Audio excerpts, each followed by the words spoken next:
الحمد لله والمنة، وثم الصلاة والسلام على من كان لا نبي بعده، وثم الصلاة والسلام على من كان لا مهدي بعده، وعلى آلهم الطيبين وأزواجهم المطهرين، وعلى آلهما وصحبهما أجمعين.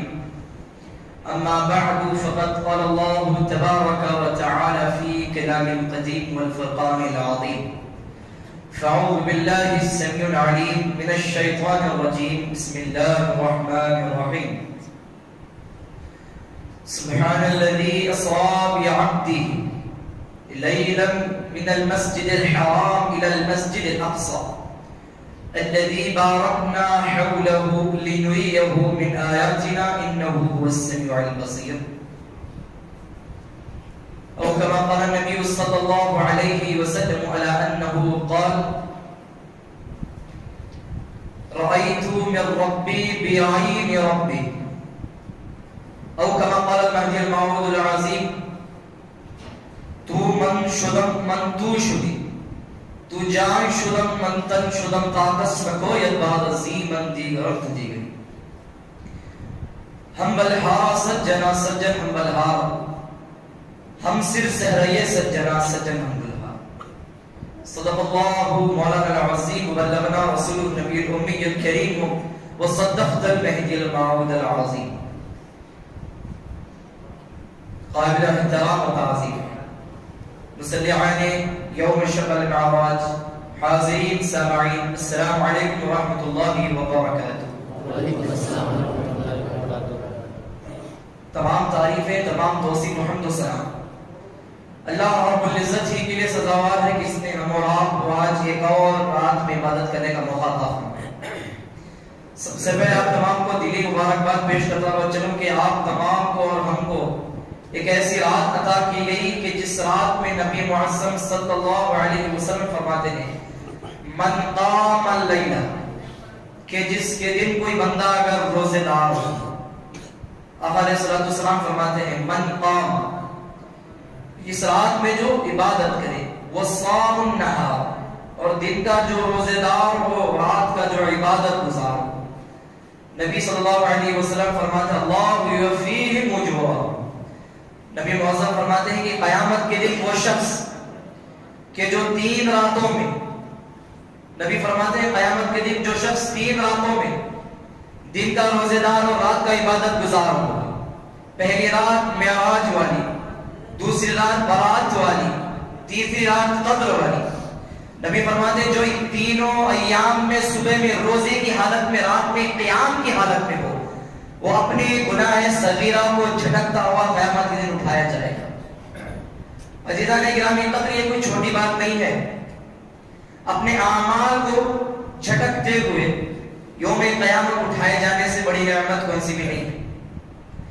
دیکھیے، گناہ کبیرہ ایسے گناہ ہیں جو سوائے خدا کے کوئی معاف نہیں کر سکتا، لیکن ہاں گناہ صغیرہ ایسے ہیں جو آپ کے عمل سے شاید معاف ہو سکتے ہیں. آپ کو بس 3 ہی راتیں ملی ہیں سال میں کہ جس میں آپ کو اللہ نے حکم دیا: میں نے رات بنائی تھی آرام کے لیے، اب دیکھو تم آرام چھوڑ کر میری عبادت کرتے ہو یا نہیں کرتے. عزیزان گرامی قدر، آپ کو میں اس رات کی فضیلت بتانے کو زیادہ مقصد نہیں سمجھتا، کیونکہ فضیلت جان کر موقع نہیں ہے. فضیلت جاننے سے آپ کو فائدہ افادیت نہیں ہے. پہلے معلوم کرے ان راتوں میں ہمیں کرنا کن اعمال کو، ورنہ رات بھر جگ کر بس چائے پی کر گزارنے سے فائدہ حاصل نہیں ہونے والا. بس آپ کی نیند خراب ہوگی، طبیعت خراب ہوگی. جان لیں ان راتوں میں کن اعمال کو آپ کو کرنا ہے. یہ وہ 3 راتیں ہیں کہ جس کے متعلق نبی علیہ الصلوۃ والسلام فرماتے ہیں کہ اللہ نے سارے سال بھر 3 ایسی راتیں رکھی ہیں کہ جن راتوں میں اللہ آسمانی سطح تک قریب ہوتا ہے. اب اس کے مطلب بہت سارے نکل سکتے ہیں، میں صاف مطلب آپ کو بتا دوں. اللہ دیکھیے نور السماوات والارض، اللہ فرماتا ہے: اللہ نور السماوات والارض، میں زمینوں آسمانوں کا نور ہوں.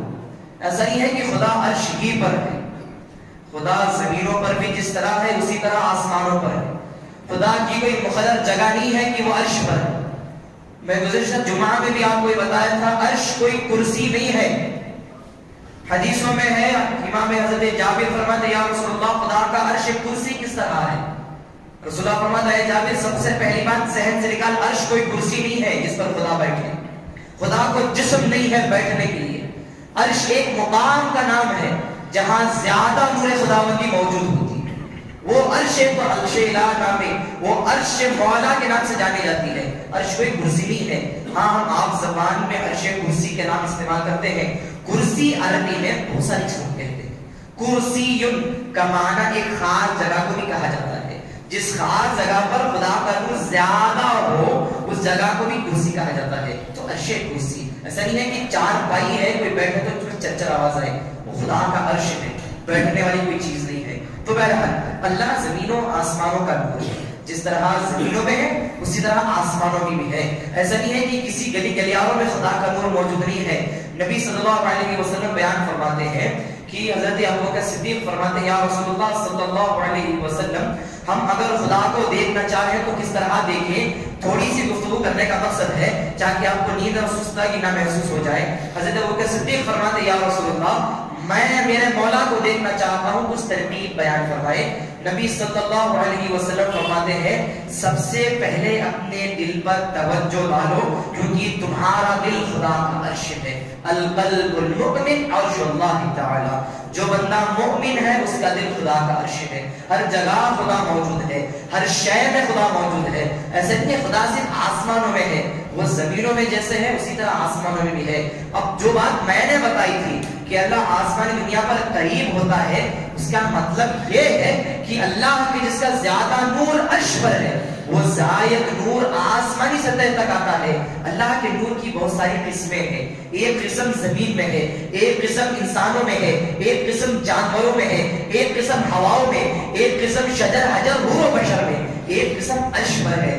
تو جو اللہ کی ایک مختلف قسم کی جو نوری اللہ کی ذات ہے وہ آسمانی دنیا پر قریب ہوتی ہے. مطلب یہ کہ خدا سیڑھیاں چڑھ کر نیچے آتا ہے آسمانوں پر, نور خداوندی آسمانوں پر نیچے ظاہر ہوتا ہے. اور پھر اللہ فرماتا ہے وہ شخص کہ جو ساری دنیا بچھونے پر پڑنے کے بعد, یہ حدیث نبوی آپ تمام ذرا غور سماعت فرمائیں. نبی فرماتے ہیں وہ شخص جو لوگوں کو دیکھے کہ وہ بچھونے پر آرام کر رہے ہو اور اس کو ترک کر کر رات کے تاریکی میں جب مولا کی عبادت کے لیے کھڑا ہو تو اللہ جب آسمانی دنیا پر قریب ہو کر کہتا ہے الا من باقی, بتاؤ کون باقی ہے جو میری عبادت کرنے والا یہاں پر ہے. پھر مولا فرماتا ہے, اللہ فرماتا ہے من اعطاہ الرزق فقد اعطاہا, بتاؤ کون رزق چاہتا ہے میں دینے والا آج تم کو ہوں. پھر مولا فرماتا ہے اعطاہ من طلب الصحیحۃ من اعطاہا, بتاؤ کوئی صحت مانگنا چاہتا ہے آج کی رات میں دینے کے لیے تم کو تیار ہوں. پھر مولا فرماتا ہے آج کی رات کوئی عمل مانگنے کی توفیق بخشنے کی چاہتا ہے مانگے آج کی رات میں دینے کے لیے تیار ہوں. یاد رکھیے عزیزان گرامی ولایت رات سے شروع ہوتی ہے. دن شریعت کا بیان کیا جاتا ہے کہ دن نبوت سے مروی ہے. جیسے نور ہے دن نبوت کا نام ہے, رات تاریکی ہے, اندھیری ہے, چھپی ہوئی ہے. اسی لیے مہدی موعود علیہ السلام فرماتے ہیں دن نبیوں کا کام تھا, ولیوں کا رات کا کام تھا. رات میں ان کی عبادتیں ہوتی تھی کیونکہ رات میں جب دنیا سے تم قریب ہو کر, دنیا سے دور ہو کر جب مولا سے قریب ہوتے ہو اس عبادت میں الگ ہی مزہ آتا ہے. یاد رکھیے تمہارا پڑوسی بچھونے پر ہے اور تم مصلی پر, اس سے بڑا عظیم مقام کون سا بھی دوسرا نہیں ہے. اللہ کا شکر بجا لائے ایک اور رات آپ کو ملی جاگنے کے لیے. ایسا نہیں ہے کہ بس تھوڑی دیر جاگے جا کر گھروں میں جا کر سو گئے. یاد رکھیے سال میں 3 ہی ملنے والی ہے, ہزاروں نہیں ملنے والی ہے. نہ 365 میں سے آپ کو 50 سے 60 ملنے والی ہے, صرف 3 ہے, کوئی زائد نہیں ہے. یہ ایسی راتیں ہیں کہ جن کے متعلق نبی صلی اللہ علیہ وسلم فرماتے ہیں شب معراج یہ ایسا دن ہے کہ جس میں ایک ایسی رات آئے گی کہ جس رات میں جب بندہ ایک سجدہ کرتا ہے 70 سجدے کرنے کا اس کو ثواب دے دیا جاتا ہے. اور اس دن جب بندہ دن میں روزہ اگر رکھا ہوا ہو اسے 100 روزے رکھنے کا ثواب دے دیا جاتا ہے. عزیزان گرامی رسول اللہ یہاں پر فرماتے ہیں اور جس نے 3 راتوں کے دن میں روزے رکھے تھے، یعنی معراج والی، برات والی، قدر والی، اللہ اسے رمضان کے جتنے روزے رکھے تھے وہ اسے بغیر کسی حساب کے قبولیت کا درجہ عطا فرما دیتا ہے۔ یاد رکھیں عزیزان گرامی، رمضان کے روزے رکھ لینا کوئی بڑی بات نہیں ہوتی، بڑی بات تب ہوتی ہے جب وہ قبول ہوتے ہیں۔ تو رسول اللہ نے فرمایا ان 3 دنوں میں دن میں روزے رکھو، رات میں قیام کرو، تب جا کر رمضان کے روزے تمہارے قبول ہونے کے درجے پر آئیں گے۔ یہ کوئی چھوٹی بات نہیں ہے ہمیں سمجھنے کے لیے۔ یاد رکھیے عزیزان گرامی، یہ رات ایسی رات کی جس رات کا ہم سب کو معلوم ہے کہ رسول اللہ صلی اللہ علیہ وسلم کو معراج پر لایا گیا تھا۔ اب معراج کسے کہتے ہیں؟ عربی کا جملہ ہے آراجا، یعنی اونچے مقام پر چڑھنا، اونچے مقام پر چلے جانا۔ اب یہاں سے اگر کوئی سیڑھی سے اوپر چڑھے وہ اس کے لیے معراج ہے، یعنی وہ اس کا چڑھنا ہے۔ اسی طرح رسول اللہ صلی اللہ علیہ وسلم کا اس زمین سے آسمانوں کی طرف اوپر بلند ہونا یہ رسول اللہ کی معراج تھی، یعنی زمین سے آسمانی دنیا تک چلے جانا یہ رسول اللہ کی معراج تھی۔ اب اللہ نے معراج کو قرآن میں کس طرح بیان کیا، ذرا آپ پیتے ہوئے میرا طرف غور کرنا۔ قرآن میں اللہ تبارک و تعالیٰ بیان فرماتا ہے معراج کا واقعہ، اللہ فرماتا ہے سورہ بنی اسرائیل ہے، آپ سب غور کریں۔ اللہ فرماتا ہے سبحان الذی، پاک ہے اس کی ذات۔ اب دیکھو پاک ہے اس کی ذات، یہ وعدہ ہے۔ تم قسم کس کی کھاتے ہو، وعدہ کس کا کرتے ہو؟ جو کوئی وعدہ حق ہو، سچا ہو، جو اہمیت کی بات ہوتی ہے اس کا وعدہ کرتے ہیں۔ اللہ نے کہا پاک ہے اس کی ذات، قسم ہے مجھے میری ذات کی کہ جس نے اپنے حبیب کو اپنے عرش تک لے کر آیا تھا۔ سبحان الذی، پاک ہے وہ ذات، اسرا بعبدہ، جو اپنے بندے کو لیلا، ایک رات میں، من المسجد الحرام الى المسجد الاقصى، مسجد حرم یعنی مکہ مکرمہ سے مسجد اقصی بیت المقدس فلسطین کی طرف جب میں لے کر آیا تو اللہ فرماتا ہے یہ پاک ہے وہ ذات کہ جس نے یہاں سے وہاں اپنے نبی کو لے کر گیا تھا۔ اور رات کا ذکر ہے حدیثوں میں، قرآن میں بھی رات کا ذکر ہے لیلم۔ آپ کے دماغ میں سوال آئے گا رسول اللہ کو معراج دن میں کیوں نہیں ہوئی، رات ہی میں معراج کیوں ہوئی تھی؟ تو اس کا ایک ہی سبب آپ کو معلوم ہوتا ہے، معلوم ہمیں یہ ہوتا ہے کہ دن میں انسان جب بھی ہوتا ہے اپنے کام کاج میں ہوتا ہے، مصروف ہوتا ہے، عبادتیں کرتا ہے، لیکن اس کی دکھاوے کتنا بھی عبادتیں کرے دکھاوے ہی کی ہوتی ہے۔ 100 لوگوں کی مجلس ہو تمہاری نماز دکھاوے ہی کی ہے۔ تمہارے دل میں ہوگا کہ میں اپنے لیے نماز پڑھتا ہوں مولا کو ناظر جان کر، لیکن پھر بھی دکھاوے ہی کی وہ نماز ہوتی ہے۔ کیوں 100 لوگ تھے، تم جا کر نماز پڑھے ساتھ میں، وہ دکھاوے ہی کی نماز ہوتی ہے۔ ہاں تم خلوص للہیت کے ساتھ اسے ادا کیے، لیکن وہ ایک دکھاوا ہی تھا نماز کا۔ لیکن رات کو شریعت میں ترجیح دیا گیا، اسی لیے رات میں نبی کو معراج پر بلایا گیا کہ جب ساری دنیا نیند کے گوشے میں ہو، ساری دنیا نیند کے گوشے میں ہو، اس رات جب کوئی بھی خدا کا نام لینے والا موجود نہیں رہتا، جب اللہ نے اپنے اس حبیب کو آسمانی دنیا پر بلایا تھا۔ کیونکہ اس کی ایک حکمت میں آپ کو بتاتا ہوں، مثال کے طور پر اگر رات میں کوئی ایک بندہ اللہ کی عبادت کرتا رہتا، اللہ سے سوال کرتا، مناجات کرتا، اے اللہ مجھے فلاں علم میں اضافہ فرما، اے اللہ مجھے عمل میں اضافہ فرما، اور کوئی بندہ اگر اس رات اگر دعائیں کرتا تو اللہ کو کیا تھا؟ دعائیں کو قبول کرنا تھا، کیونکہ رات ایسا وقت ہوتا ہے کہ ہر دعائیں قبول ہوتی ہیں۔ حدیث میں آتا ہے کہ ہر رات دعاؤں کی قبولیت کی رات ہوتی ہے۔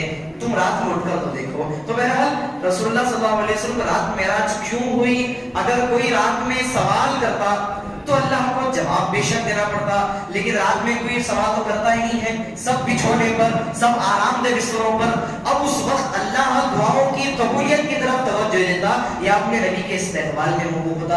آپ ہی مجھے بتائیے، اللہ نے اس دن کسی کو بھی بیدار نہیں رکھا تھا۔ حدیثوں میں آتا ہے رسول اللہ نے فرمایا جو بڑے بڑے یہودی اس زمانے میں راتوں میں عبادت کیا کرتے تھے، رسول اللہ فرماتے ہیں جو بڑے بڑے یہودی جو اس زمانے میں راتوں میں عبادت کرتے تھے وہ بھی اس رات سو گئے تھے جب مجھے معراج ہوئی تھی، کیونکہ اللہ نے دعاؤں کی قبولیت کو اس دن ترجیح نہیں دیا، کیونکہ کوئی دعا دے کر تھا تو قبول کرنا تھا، اللہ تو حبیب کے استقبال میں مصروف تھا، کہاں دعاؤں کو قبول کرتا؟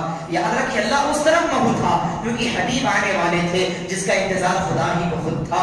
دیکھو معراج ایک بہانہ تھا نبی کو اپنے پاس خاص کرنے کے لیے، نبی کو اپنے پاس دینے کے لیے معراج بس ایک بہانہ تھا۔ یہ اکثر حدیثوں میں ہے، روایتوں میں ہے، معراج بس ایک ہیلیا بہانہ تھا۔ رسول اللہ کو اپنے اپنے پاس بلانے کے لیے، حور و بشر جن و ملک کو دکھانے کے لیے کہ ان کے لیے تمہیں بنایا گیا تھا۔ جبرائیل علیہ السلام فرماتے ہیں جو پہلا جبرائیل علیہ السلام کو پیدا کیا گیا، اب ان کی زبان جب پہلی کھلی، جبرائیل علیہ السلام فرماتے ہیں اے مولا تو نے ہمیں جس شخص کے وسیلے سے بنایا ہے، میں دعا کرتا ہوں تیرے سامنے کہ جس کے وسیلے سے تو نے ہمیں بنایا تھا، میری موت سے پہلے کم از کم تو مجھے اس کی ذات کو بتا دے، میں اس کا دیدار کرنا چاہتا ہوں۔ تب خدا نے وعدہ کیا تھا جبرائیل اے ملک تم گواہ رہنا، تمہارے ختم ہونے سے پہلے میں اس ہستی کو تم پر نمودار فرماؤں گا، اس ہستی کو تم پر ظاہر فرماؤں گا۔ وہ دعا تھی جو معراج میں قبول ہوئی۔ فرشتوں نے جو دعا کیا تھا کہ مصطفیٰ کو ہمیں دیکھنا ہے، ایسا نہیں تھا کہ رسول اللہ کو جنت دوزخ دکھانے بلایا گیا تھا۔ جنت دوزخ کون سی لائق چیز ہے کہ وہ دکھانے رسول اللہ کو بلایا گیا ہو؟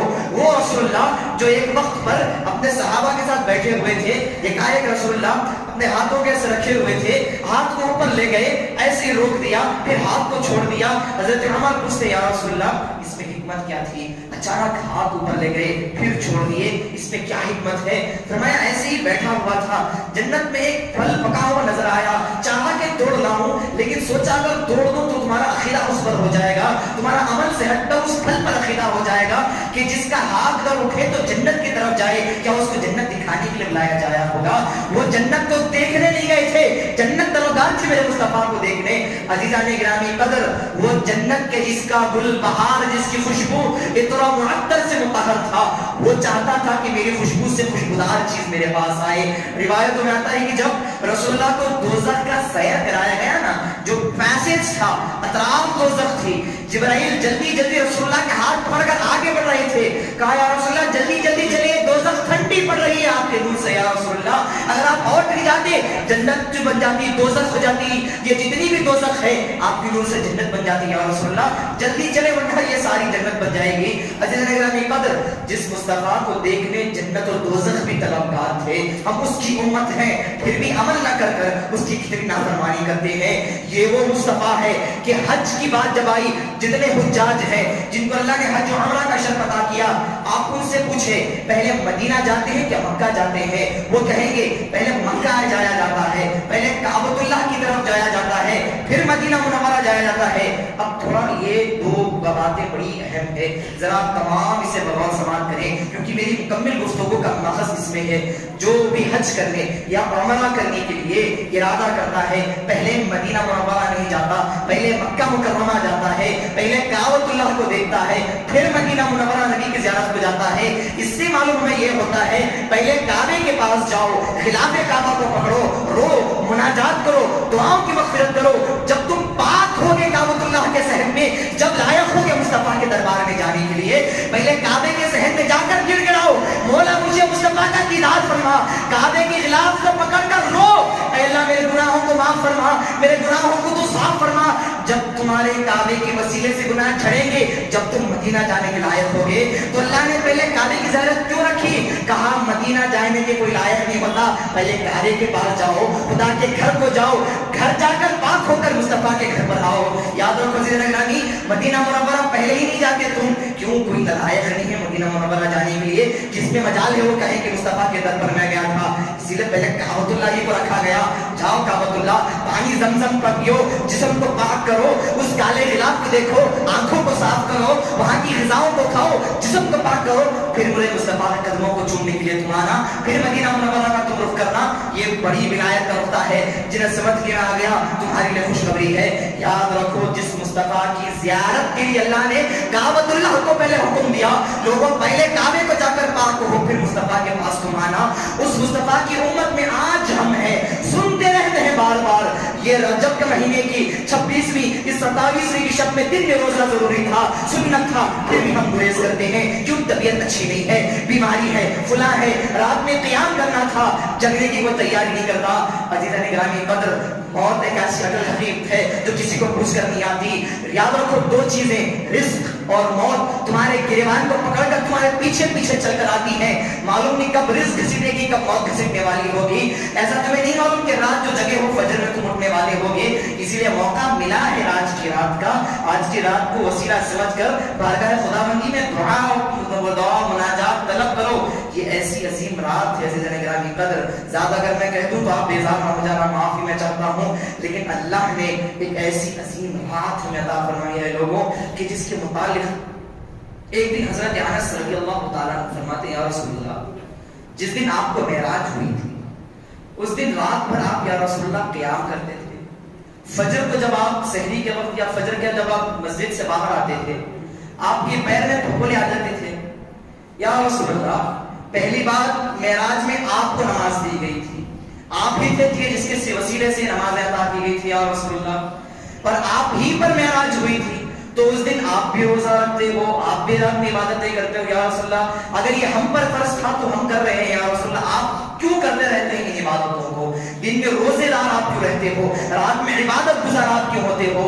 نبی مکرم صلی اللہ علیہ وسلم فرماتے ہیں میں اپنے روزے اپنی عبادتیں ان لوگوں کے لیے صرف کرتا ہوں کہ جس کے دل میں رائی برابر بھی میرے لیے ایمان ہوگا لیکن حالات نہ پیدا ہوں میری عبادت کی, لیکن اگر جس کے دل میں رائی برابر بھی میرے سے محبت ہے یہ میرے روزے ان کے لیے صرف کر دیے جانے والے ہوں گے. عزیزان گرامی, نبی اپنی عبادتوں کو تم پر دے مارے, تم پر وسیلہ سمجھ کر تم کو دے دے عزیزان گرامی, اور ہم پہلے کی گلی گلیاروں پھرتے رہتے ہیں. کیوں؟ نماز تو ہم پر معاف ہے, عبادتیں تو ہم پر معاف ہے, روزے تو ہم پر معاف تھے. یاد رکھو یہ ایسی عبادتیں ہیں کہ جب نبی علیہ الصلوۃ والسلام نے اس رات میں کیا کرنے کو کہا ہے آئیے وہ بھی سنتے چلیں, ورنہ ادھر بیٹھ کر بس فضائل سننے سے آپ کو فائدہ نہیں ہونے والا. آئیے دیکھتے چلیں کہ اب اس رات جو ہمیں عطا کر دی گئی ہے ہمیں اس رات میں کرنا بھی کیا ہے.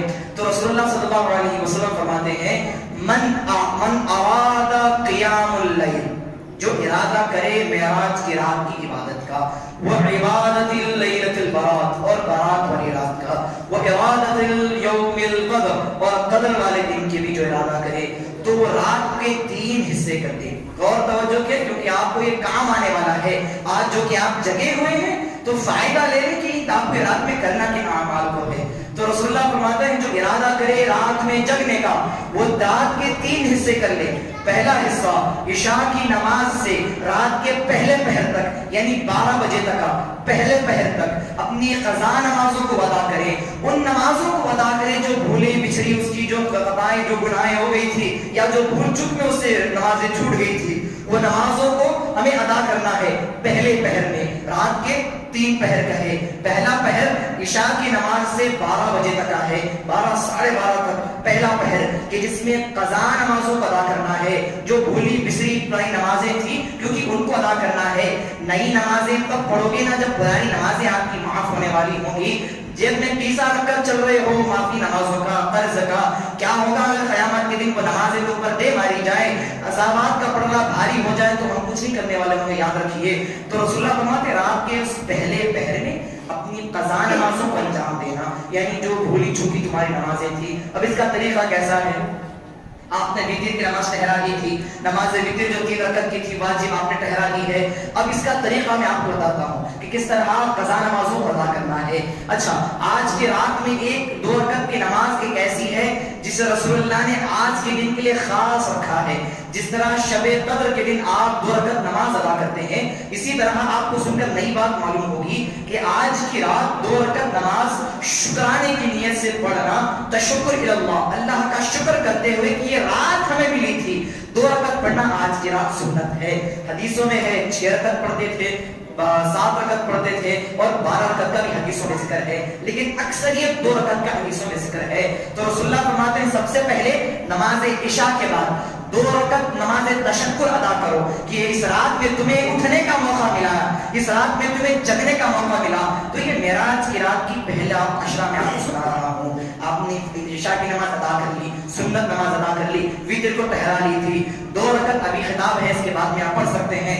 2 رکعت نیت یہ مانے کہ شکرے کی نیت مانے, جو معمولی عنایت صلی اللہ تعالی رکعتین 2 رکعت کی نیت ہوگی آپ کی شکر اللہ تعالی, اللہ کا شکر کرتے ہوئے باقی مکمل ادا کر اللہ اکبر کہہ کر نماز کو مکمل کر لیں. اور اس میں کوئی بھی رکعت آیت آپ پڑھ سکتے ہیں, اس میں اختلاف نہیں ہے.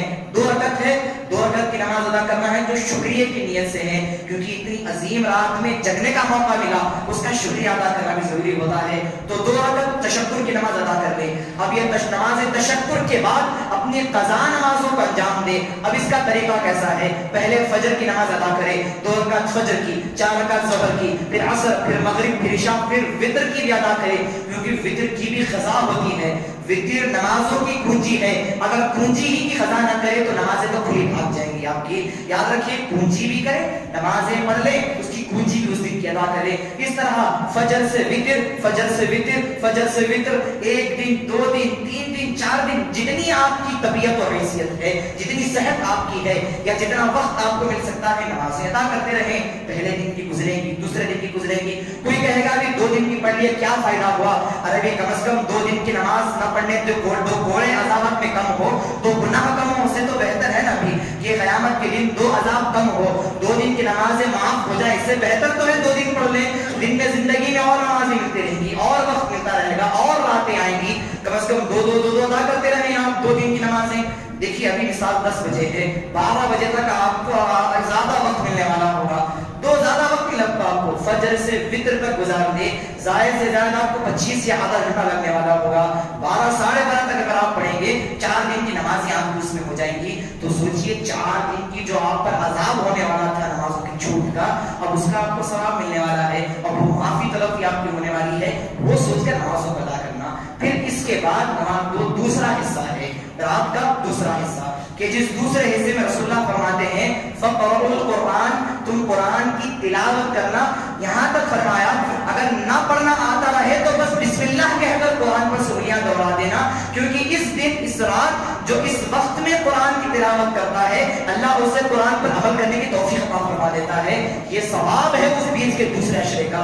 پہلا عشرہ قضا نمازوں کا ادا کرنا، دوسرا عشرہ قرآن کریم کی تلاوت کرنا، نہ آتا رہے تو کھول کر بس انگلیاں بسم اللہ کہہ کر گرا دینا، کم از کم آپ کو نماز قرآن میں عمل کرنے کی توفیق تو حاصل ہو جائے گی۔ تو بہرحال یہ وقت ہوتا ہے 1 بجے سے تقریباً 3 بجے تک کا، رات کا دوسرا پہر ہے یہ، یا 2 یا 3 یا زائد سے زائد 1 سے 3 بجے تک کا یہ وقفہ ہوتا ہے۔ اس میں تلاوت قرآن کریں، جتنا ہو سکے، 1 پارہ ہو سکے، 2 پارہ ہو سکے، نہ ہو سکے تو بس انگلیاں گھماتے رہنا۔ دیکھیے یہ طریقہ ہے دوسرا رات کا پہر۔ پھر تیسرا رات کا پہر کہ جس کے تعلق سے رسول اللہ فرماتے ہیں اذکروا اللہ کثیرا، پھر تیسرے پہر میں تم اٹھ کھڑے ہو کر پھر ایک جگہ پر جا کر بیٹھ کر اللہ کا ذکر کرنا، اللہ کی عبادت کرنا، اس کی حمد و ثنا کرنا، کیونکہ 3:30 بجے سے فجر کی اذان کے وقت تک یہ ایک ایسا وقت ہوتا ہے کہ جب اللہ کا جو ذکر کرتا ہے خدا بھی اس کا ذکر کرتا ہے۔ یہ بہت عظیم وقت ہے رات کا۔ حضرت محدث اعظم امام غزالی ایک وقت پر ان کے ایک مرید پوچھتے ہیں یا شیخ میں رات میں ذکر کرنا چاہتا ہوں خدا کا، میں یہ چاہتا ہوں کہ خدا بھی میرا ذکر کرے، وہ کون سا وقت ہوگا؟ امام غزالی فرماتے ہیں ایک کام کرو، ہر دن رات کے تیسرے پہر سے فجر تک جاگو، یہ ایسا وقت ہوتا ہے کہ جب تم بندے خدا کا نام لوگے تو وہ خدا بندے کا نام لیتا ہے۔ یاد رکھو تم یہاں ناپاک لوگوں میں، نجس لوگوں میں، گنہگاروں میں خدا کا نام لیتے ہو، وہ حور و ملک کی اس مجلس میں تمہارا نام لیتا ہے۔ مولا تمہیں یاد کر دے، اس سے بڑی نعمت کون سی بھی نہیں ہے۔ بندہ خدا کو یاد کرتا ہے یہ تو معمولی بات ہے، اگر وہ خدا بندے کو یاد کر دے اس سے بڑی نعمت کون سی بھی نہیں ہے۔ یاد رکھیے تو یہ 3 بجے سے فجر کی اذان کے وقت کا یا سحور تک، کیونکہ اس دوسرے دن سحری بھی صحیح ہے۔ حدیثوں میں کیا ہے میں نے پہلے بتایا تھا، 2 دن کے روزے ثابت ہے، یا اس معراج کی رات والا اس سے 1 دن پہلے، یا اس رات والا اس سے 1 دن بعد والا، یعنی جو آج روزہ رکھے تھے ان کے لیے آج رات کی بھی سحری ہے، یعنی کل کا بھی روزہ ان پر سنت ہے۔ ایک روزہ رکھنا جائز نہیں ہے، کیونکہ رسول اللہ فرماتے ہیں یہودی 1 دن کا روزہ رکھتے تھے اور میری امت پر 2 دن کے روزے ہیں، کبھی 1 دن کے روزے نہ رکھنا، جب بھی ارادہ کرو 2 دن کے روزے تم رکھ لینا۔ تو معلوم ہوا کہ جنہوں نے آج رکھا تھا وہ کل بھی روزہ رکھ لیں، ان کے روزے مکمل ہو جائیں گے۔ پھر دیکھیے آپ سحری کریں گے، سحری تک بھی جو سحری مکمل کریں، پھر واپس مسجد میں آ جائیں، ذکر و اذکار میں لگ جائیں، اللہ کی یاد میں لگ جائیں، پھر وقت ہو جائے گا فجر کا، فجر گزار لیں۔ اب حدیث مکمل ہوتی ہے، توجہ ذرا یہاں پر مانا۔ اب رسول اللہ فرماتے ہیں جو ان تینوں پہر گزار کر فجر کے بعد سوتا ہے اللہ اس کی نیند میں جو ایک ایک سانس لیتا ہے احد کے پہاڑ جیسے گناہوں کو اس کو اللہ معاف فرما دیتا ہے۔ عزیزان ملت یہ 3 پہر گزارتا ہے اور فجر کے بعد جا کر سو جاتا ہے، ایک ایک جھٹکے اس کی تکلیف کی سانس جو وہ لیتا ہے، یعنی تھکان کی جو سانس لیتا ہے، احد جیسے پہاڑ کے گناہ بھی اس کے معاف کر دیے جاتے ہیں۔ یہ ثواب بات ہمیں معلوم ہوئے، اس سے خوش ہونے کا نہیں ہے، کیوں ثواب کب ملیں گے؟ آپ عمل کریں گے تو جب آپ کو ملیں گے، سن کر خوش ہونے سے کبھی بات نہیں ہے، عمل کریں جب وہ ثواب آپ کو ملنے والا ہوگا۔ تو دیکھیے معلوم میں یہ ہوا رات کے 3 پہر تھے، پہلے پہر میں نمازوں کی ہمیں ادائیگی کرنا ہے، پھر قرآن کی تلاوت کرنا ہے، پھر ذکر اللہ کرنا ہے، اللہ کا ذکر کرے، پھر جا کے آرام سے سوئے، تھک ہار کر سوئے، آپ کی ایک ایک تھکان کی سانس میں احد کے پہاڑوں کی گناہی آپ کو معافی ملنے والی ہوگی۔ وہ ثواب کی نیت نہ رکھیں، آپ آرام سے عبادتیں کریں، ورنہ وہ نیت رکھا کریں گے تو آپ کو کچھ ملنے والا نہ ہوگا۔ عبادتیں کریں پھر اس کا ثواب آپ کو ملنے والا ہوگا۔ تو بہرحال آپ کا زیادہ وقفہ نہ لیتے ہوئے میں اہم بات بتاتے ہیں، بات کو مکمل کرتا ہوا چلوں۔ ایک کہا ایسی رات کہ جس رات کو رسول اللہ صلی اللہ علیہ وسلم نے ایک دن ایک بدوی عربی کی کالا بدو شخص آیا، فرمایا یا رسول اللہ معراج کی رات میں نے دیکھا آپ ساری رات عبادت میں تھے، یا رسول اللہ اس رات میں عبادت کرنے سے مجھے کیا ملنے والا ہے؟ رسول اللہ صلی اللہ علیہ وسلم نے فرمایا اگر تو نمازیں پڑھے نماز قبول ہوگی، قرآن پڑھے تو اس پر عمل کی توفیق ملے گی، ذکر کرے تو خدا تیرا ذکر کرے گا۔ پھر بدوی عربی نے کہا لیکن مجھے تو کچھ حاصل نہیں ہوا، مجھے کیا فائدہ ہوگا آپ وہ بتائیے۔ رسول اللہ صلی اللہ علیہ وسلم فرماتے ہیں تجھے نیکیاں ملیں گی۔ اس نے کہا نہیں، مجھے اور کچھ اچھا عمل بتائیں، کچھ اور اچھا ثواب بتائیں جو کرنے سے مجھے اس رات کی عبادت میں ملنے والا ہوگا۔ رسول اللہ پھر فرماتے ہیں جہاں تو نے جو گناہ کیے تھے تیرے گناہوں کی مغفرت ہوگی، بخشش ہوگی۔ وہ بدوی نہیں مانا، کہا اور کچھ اچھا بتائیں جو مجھے ثواب ملنے والا ہوگا۔ وہ بھی ٹھیک تھا، اچھا مانگتا تھا، کہا کچھ اور اچھا دے۔ پھر رسول اللہ جو سے مسکرا کر سمجھ گئے تھے یہ کچھ ایسی بڑی چیز مانگتا ہے، پھر اس کے سر پر ہاتھ رکھ کر فرمایا جو اس رات کو مجھے حاضر ناظر جان کر رات میں عبادت کرے اس کی اثر پر میں قیامت کے دن ہاتھ رکھنے والا ہوں گا، اس کی مغفرت میں مصطفیٰ کرنے والا ہوں گا۔ جو میری سنت سمجھ کر رات میں عبادتیں کرنے کے قیام ہو، جو میری سنت سمجھ کر آج جاگے، ثواب چھوڑو، مغفرت چھوڑو، عمل چھوڑو، میں کھڑا ہوں گا اس کے سامنے جب حساب و کتاب کرایا جائے گا، جب اس کی بخشش ہوگی میں سامنے کھڑا ہوں گا، اس کے اس سے بڑا ثواب کون سے ملنے والا ہوگا؟ تمہارا یہاں حساب کتاب، وہاں تمہارے مصطفیٰ تمہارے سامنے، اس سے بڑا ثواب کوئی نہیں ہے قیامت کے دن آپ کو ملنے والا، نہ اجر نہ ثواب نہ عمل نہ رزق نہ علم نہ مال، ایک ہی ثواب ہے۔ مصطفیٰ بس تمہارے عمل کو دیکھ دیں، ہر برا عمل بھی اچھے عمل میں تبدیل ہو جائے گا۔ تو اللہ رب العزت کی بارگاہ میں اتنی ہی دعاؤں التجا کرتے ہوئے آگے بڑھتا چلوں۔ اے مولا آج کی رات میں، آج کے دن جن لوگوں نے روزہ رکھا تھا، اے اللہ تو ان کے روزے کو درجہ قبولیت عطا فرما۔ اے اللہ جنہوں نے آج روزہ رکھا ہے تو اسی طرح انہیں کل بھی روزہ رکھنے کی توفیق عطا فرما۔ اے اللہ جو آج عظیم رات تو نے ہمیں جگنے کا موقع عطا فرمایا، اے مولا اس رات میں ہمیں جگ کر صحیح معنوں میں ہماری قضا نمازوں کو پڑھ کر، ہماری قضا نمازوں میں جو اپنی غلطیاں ہوئی تھی، جو ہماری خطائیں ہوئی تھی، اے اللہ ہماری خطاؤں کو تو درجہ قبولیت کرتے ہوئے ان کو معاف عطا فرما۔ اے اللہ جو ہم قرآن کی تلاوت آج کی رات کرتے ہیں، اے اللہ ہمیں اس قرآن پر عمل پیرا ہونے کی توفیق عطا فرما۔ اے اللہ جو ہم تیرا ذکر کرتے ہیں، اے مولا اس ذکر کے وسیلے سے ہر لحظہ موت تک زبان پر تیرا ذکر کرنے کی توفیق عطا فرما۔ اے اللہ جو بھی بندہ آج کی رات سجدے کی حالت میں ہو، جو تیری بارگاہ میں مناجات کرنے والا ہو، عزیزان گرامی قدر ایک مثال سے اپنی بات ختم کرتا ہوں۔ اگر کوئی ماں کسی کمرے میں ہو اور اس کا بچہ اگر دوسرے کمرے میں ہو، اگر بچے کی رونے کی آواز نہیں آئے گی تو ماں کو معلوم بھی نہیں ہوتا کہ میرا بچہ رو رہا ہے۔ ماں کو کب معلوم ہوگا بچے کی رونے کی آواز سے کہ ہاں میرا بچہ تکلیف میں ہے؟ آپ روئے تب وہ ماں محبت کرنے والی آپ کی طرف رجوع ہوگی۔ تم روتے نہیں، کبھی آنکھ سے دعویٰ کر کر آپ دکھائیں، سینے پر ہاتھ رکھ کر بتائیں کبھی سجدے میں آنسو آپ کے نکلے تھے، کبھی ایسا کوئی ایک بندہ بتائیں کہ جس کے سجدے میں اس کا سر تھا اور آنکھوں سے اس کے آنسو نکلے تھے۔ حضرت امام غزالی فرماتے ہیں اس کی عبادت غارت ہے جس کا ایک بھی زندگی میں ایسا سجدہ نہ ہو کہ آنکھ سجدہ ریز ہو زمین پر اور آنکھوں سے آنسو اس کے جاری ہوئے ہو۔ یہاں بچہ اگر روتا ہے تو ماں دیکھے گی، اب بندے بھی وہ ہیں جن کو خدا کہتا ہے میں تمہاری ماں کا درجہ رکھتا ہوں کیونکہ مغفرت تمہاری میں ہی کرنے والا ہوں۔ یہاں رو کر دیکھیں، مناجات کریں، تم دوسرے کمرے میں وہ دوسرے کمرے میں، یہ سمجھ کر چپ نہ بیٹھ جائیں، رو تاکہ وہ ماں تمہاری طرف رجوع ہو کر آئے گی، رو کر دکھائیں، گڑ گڑائیں، کہیں کہ خدا تو ہی ہے، تیرے سوا کوئی مغفرت فرمانے والا نہیں کرنی ہے. ایک واقعہ آپ کو میں کہہ دوں, روایتوں میں آتا ہے رسول اللہ نے فرمایا قیامت کے دن ایک شخص کو حساب و کتاب کے لیے سامنے لایا جائے گا, اس کا حساب و کتاب قائم ہوگا, عذاب کا زیادہ ہوگا, ثواب کا کم ہوگا. اللہ حکم دے گا خذوہ فغلوہ ثم الجحیم صلوہ, اس کو گھسیٹتے ہوئے دوزخ کی انگاروں میں تم ڈال دینا, اس کے اندر تم گرم گرم انگاروں کو تم ڈال دینا, اس کو گھسیٹتے ہوئے دوزخ کی طرف تم لے کر چلے جانا. یہ حکم صادر کر دیا جائے گا, فرشتے گھسیٹتے ہوئے اس کو لے کر ہی جاتے رہے ہوں گے. وہ جو شخص تھا وہ چیخ کر کہے گا اے خدا تو بڑا ہی ناانصاف ہے. اب خدا تعجب ہوا کہ بھئی خدا سے بڑا انصاف کرنے والا کوئی نہیں ہے, اللہ سے بڑا محسن کوئی بھی نہیں ہے, یہ کون سا بندہ ہے جو مجھے ناانصافی کرنے والا کہتا ہے. خدا کہے گا اے بندے, اے فرشتوں ٹھہرو, مجھے اس سے بات کرنے دو, اگر مجھ پر الزام لگا رہا ہے تو میرا الزام بھی مجھے اس کا جھوٹا ثابت کرنے دو.